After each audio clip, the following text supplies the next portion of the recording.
Hello বন্ধুরা, আজকে আমরা বানাচ্ছি সর্ষে চিচিঙ্গে। তার জন্য দেখো আমরা তেল গরম হয়ে গেছে, কড়াইতে দিয়ে দিলাম শুকনো লঙ্কা আর 5 ফোড়ন। এদিকে আমরা পেঁয়াজটাকে ভেজে বেরেস্তা বানিয়ে রেখেছি। এবার আমরা চিচিঙ্গেগুলোকে ছেড়ে দিচ্ছি কড়াইতে। চিচিঙ্গেগুলোকে দেখো আমরা ধীরে ধীরে করে কেটে নিয়েছি।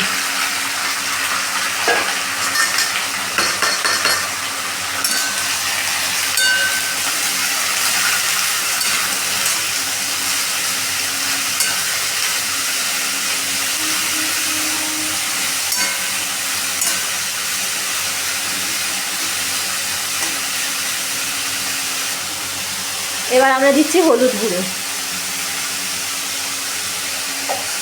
এবার আমরা দেবো কাশ্মীরি লঙ্কা গুঁড়ো। এবার আমরা দিলাম ধনে পাউডার। এবার আমরা দিচ্ছি জিরে পাউডার। এবার আমরা দিচ্ছি আন্দাজ মতো চিনি। এবার আমরা দিয়ে দেবো পরিমাণ মতো নুন। এবার আমরা টমেটোকে ছেঁচে দিয়ে দেবো। দেখো দেওয়া হয়ে গেছে আমাদের টমেটো। এবার আমাদের টমেটো দেওয়া হয়ে যাওয়ার পরে দেখো এটাকে আমরা কিছুক্ষণ নাড়তে থাকবো যতক্ষণ না পর্যন্ত চিচিঙ্গেগুলো পুরো সেদ্ধ হয়ে যায়। এবার আমরা দিয়ে দিচ্ছি কাঁচা লঙ্কা।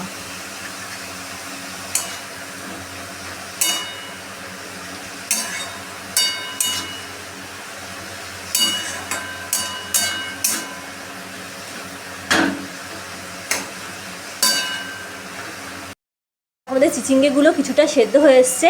এবার আমরা একটু পরিমাণ মতো পোস্ত দিয়ে দিচ্ছি ওপর থেকে। এবার আমরা আগে থেকে ভিজিয়ে রাখা সর্ষেটা দিয়ে দিলাম।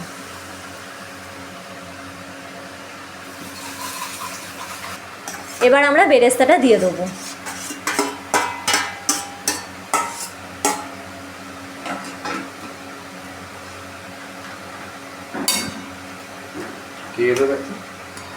এবার আমরা এটাকে ভালো মতো খুন্তি দিয়ে কষিয়ে নেব।